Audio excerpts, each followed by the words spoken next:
Qeveria në mbledhjen e jashtëzakonshme të djeshme ka marrë vendim për shpalljen e gjendjes së krizës 30 ditore në gjithë territorin e shtetit, në mënyrë që të mund të zbatojë masën për ulje të TVSH-s të karburantit nga 18 në 10%, konfirmoi kryeministri Mickovski.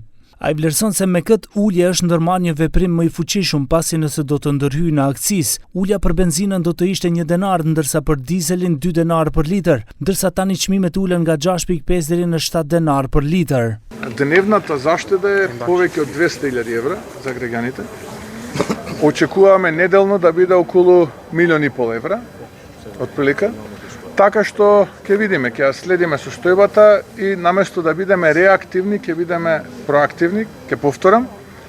Кај нас во моментот има убедливо најниска цена на дизел гориво и на безоловни бензини, односно 95 и 98 октански, споредено со било кој od zemljite во регионот. Mickovski thot se situata po monitorohet dhe nëse ka nevojë do të ndërhyjet sërish. Ndërkohë sipas ekspertëve masa për ulje të TVSH-s për karburantet është e vonuar dhe e pamjaftueshme për të parandaluar rritjen e çmimeve të produkteve të tjera si pasojë e krizës së naftës.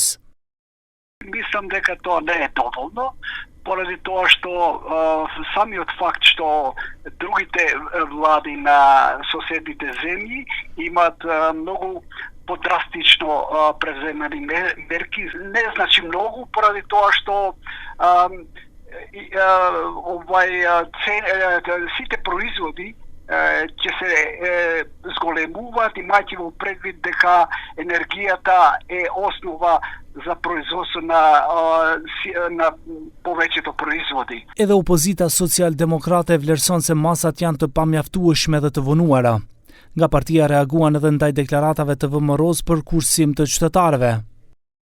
Nga VMRO thonë se kursehen 1.5 milion euro në javë. Me të vërtetë jemi ekonomia e 4 në botë, gjithçka lulëzon. Nuk tregojnë ku janë 4.5 milion euro javore nga 3 javët e fundit. Vendimi për shpalljen e gjendjes së krizës është publikuar tashmë në gazetën zyrtare, ndërsa masat për ulje të TVSH-s për karburantet hynë në fuqi nga mesnata e sonte.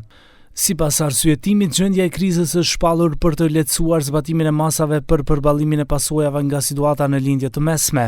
Me këto aktivizohet edhe shtabi kryesor pranë qendrës për menaxhim me kriza, i cili do të jetë në mbledhje të vazhdueshme për të monitoruar masat.